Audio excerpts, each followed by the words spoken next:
Question two.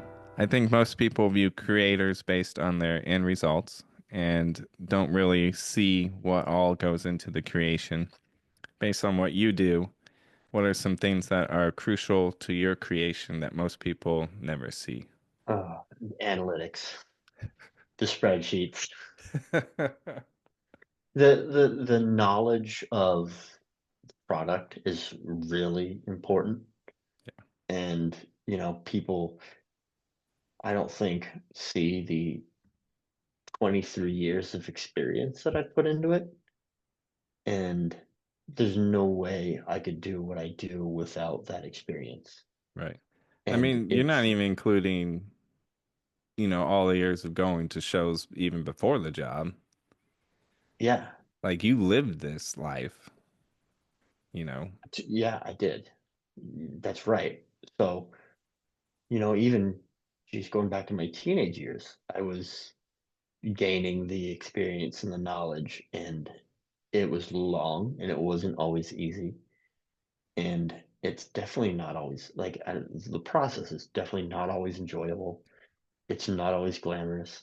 Yeah. It's not always lucrative. I've been extremely poor at parts of my life because I wanted to live this life and I didn't care that I was poor Right. because it was more important to me to have this experience.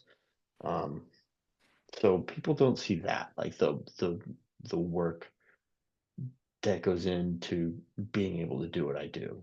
Right. And, as a facilitator of other people's creativity, if I didn't have these experiences and this knowledge that I have now, I wouldn't be able to do it the way I am. Right. I mean, I think that also because of how you've lived your life, there is an authenticity to what you do Yes. that, you're not just someone who's selling records that just likes music. Like you lived it and you know it Yeah. And inside I and care out about it. and And you I care care. about it. Yeah. And, one of my favorite things about being involved in punk and hardcore is people who aren't there for the right reasons and aren't living it, you can sniff them out so easy. Right. And there's a lot of people who will do a band or do a label, and if you're doing it for the sole purpose of, fame or money or whatever, you're gonna get found out, Right. and you're not gonna be received well. And I think that's one of the best things about it, Right. is that there's a level of authenticity that is required. Yeah.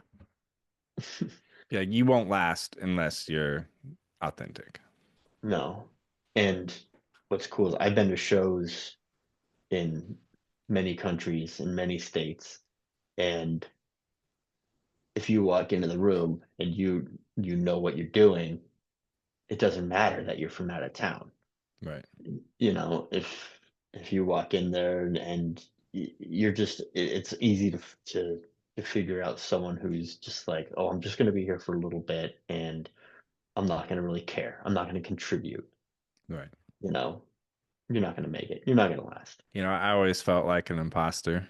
I mean, not necessarily in the Christian world, but in the secular scenes that I would go and shoot photos at, because I always was like, oh crap, I'm the Christian. I'm going to get sniffed out, and these guys aren't going to like me, or whatever. So I always felt like an imposter because I was like not singing the songs where they're bashing Jesus or doing something like that. But I think I eventually got over it because I would just consistently show up to Hmm. these people's shows and I would support them, be with them. And that's what's awesome about punk and hardcore is just being there and paying your money at the door.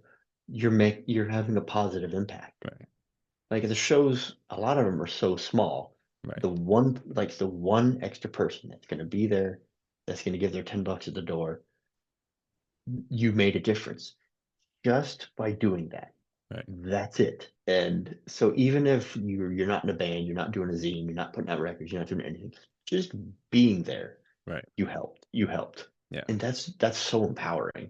Yeah. In a world that is otherwise very unempowering, that's so empowering. Yeah. And I would try and, buy their records as much as I could, Yeah, just because it's like, I loved what they were doing. yeah, And I was kind of older at the time, but it's just kind of like, you guys are, you guys have my heart because I just love what you're doing. yeah. And to be totally honest, is I've over the last few years, I've kind of taken a step back from going to shows and stuff. So when I do, I kind of feel like the imposter because I don't know as many people. Right, You know, I can't stand up for long periods of time. So sometimes I have to leave just because I'm physically uncomfortable. right, And sometimes you go to a show at the Sage and look around and everyone's at least 15 years younger than you. So it's really easy to feel out of place. right, And, it happens. There's nothing wrong with getting older, but there have been a few times lately that I've felt out of place because I kind of like for the first time in my life feel a little bit disconnected. right. I wish I had an answer for how to not make that happen, but There I there think isn't one. there isn't one. And I think that's Yeah. just the natural process of aging. But then it's like what we were talking about earlier was now you move into a facilitator role where Hmm. you can then open up doors that they couldn't. Exactly. And you're going to give that next generation the opportunities that you had and Right. hope that they then pass it on to another generation.